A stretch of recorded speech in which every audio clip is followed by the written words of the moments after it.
You are already aware, I've seen it being covered on national television, that my communication with the Pak DGMO was conducted at 15:35 hours yesterday and resulted in cessation of cross-border firing and air intrusions by either side with effect from 1700 hours 10th of May, after he proposed that we cease hostilities. We also decided to further speak on the 12th of May, that's tomorrow, at 1200 hours, to discuss the modalities that would enable the longevity of this understanding. We have earlier today sent another hotline message to my counterpart highlighting these violations of the understanding between the DGMOs on the 10th of May and our firm and clear intent to respond to these fiercely and punitively, if repeated tonight, subsequently, or later. In this regard, I must inform all of you that the Chief of Army Staff has earlier today conducted a security review and has granted full authority to our army commanders for counter actions in the kinetic domain in case of any violation by Pakistan. Following these relentless attacks on our air bases, on our forward positions and on our civilian targets, this was time to convey some message to our adversaries. And therefore, a decision was taken to strike where it would hurt. And towards that, in a swift, coordinated, calibrated attack, we struck his air bases, command centers, military infrastructure, air defense systems across the entire Western Front.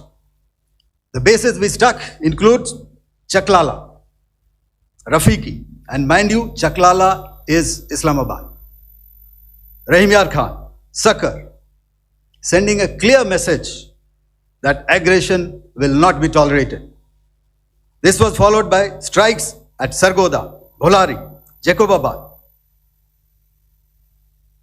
We also struck the C2 centers at Murid, the UAE complex at Murid, Rafiki, radar at Chunia, which I will show you, Rahim Yar Khan airfield, and the unmanned combat aerial vehicle hangar at Sakar. I would like to reiterate here that we have the capability to target every system at these bases and more.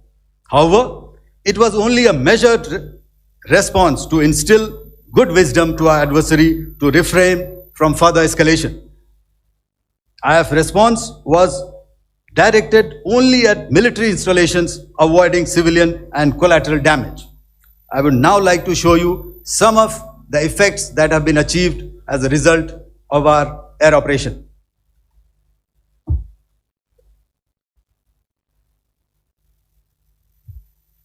Here is the Pasroor air defense system, if you could see. Zoomed up view. This is the radar mounted on a high tower. And after the strike, this is what has happened. This radar has been taken out, completely burnt. Next slide, please. The Chunia air defense radar, which was taken out on 7th and 8th. This is the radar site. A blown up photograph, once again, on a tower. Not very clear, but what you see very clearly is the after effect after we have struck. The radar head has been completely decapitated. Next slide, please. Arifwala air defense radar. In this complex, you see how it looked before, blown up image, and after really blown up. Next. Now coming to Sargodha airfield. Remember, this is one of their important airfields wherein they have a lot of assets, F-16s, other assets which they keep getting, training institutes. And we have stuck this airfield.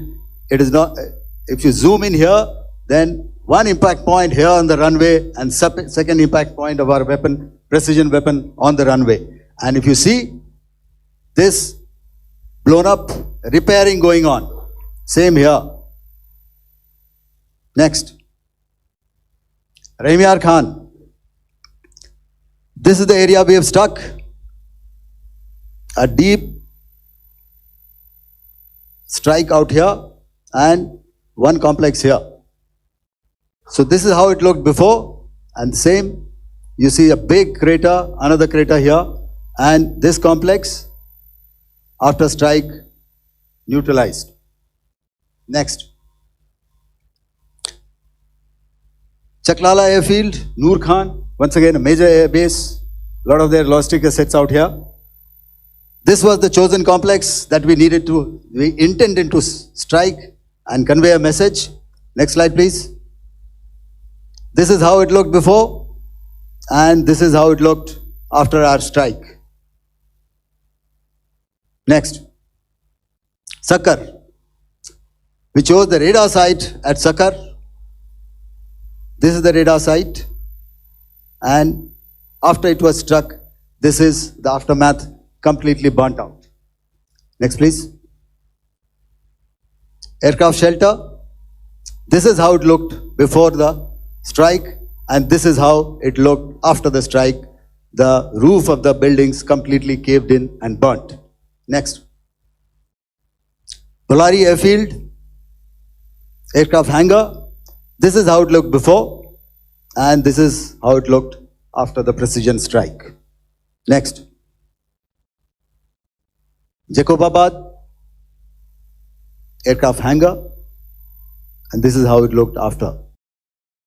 In the aftermath of the cowardly attacks on innocent tourists at Pehlgam in Jammu and Kashmir by Pakistani-sponsored terrorists on 22nd April, the Indian Navy's Carrier Battle Group, surface forces, submarines and aviation assets were immediately deployed at sea with full combat readiness in concert with the Joint Operation Plan of the Indian Defence Forces.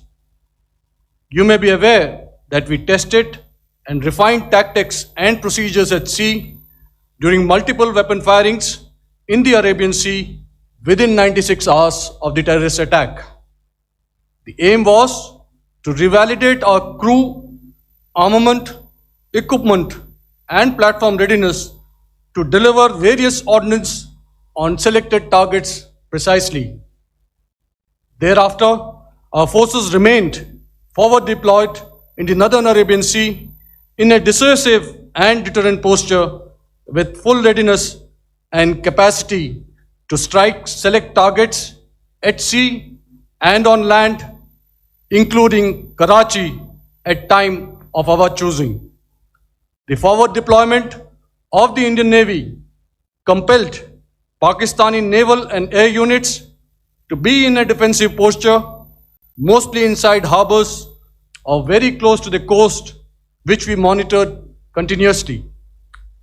The Indian Navy maintained seamless maritime domain awareness throughout the duration and was entirely aware of the location and movement of Pakistani units. As part of this escalation control mechanism, the application of force by the Navy was planned in a synchronized manner in coordination with the Army and Air Force, the highlight being teams from the three services working closely in an integrated manner. Along with the kinetic actions by the Indian Army and Indian Air Force, the overwhelming operational edge of Indian Navy at sea contributed towards Pakistan's urgent request for a ceasefire yesterday. What we found that on the night of 8th and 9th, starting as early as 22-30 hours, our cities had a mass raid of drones, unmanned aerial vehicles, UCAVs, starting right from Srinagar, going down right up to Nalia. It was a mass raid in waves and it was relentless. However, we were prepared and our air defense preparedness ensured that there is no damage on ground or to any of the intended targets that the enemy might have planned for. In a measured and calibrated response, we once again targeted his military installations, which included his SAM sites at Malirkant. This also included his surveillance radar sites at Lahore and close to Gujranwala. These were suitably addressed, and thereafter his drone attacks continued even till morning, which we countered, and during the daytime there was some respite. Okay. Please have a look at this red building, the series of buildings out here.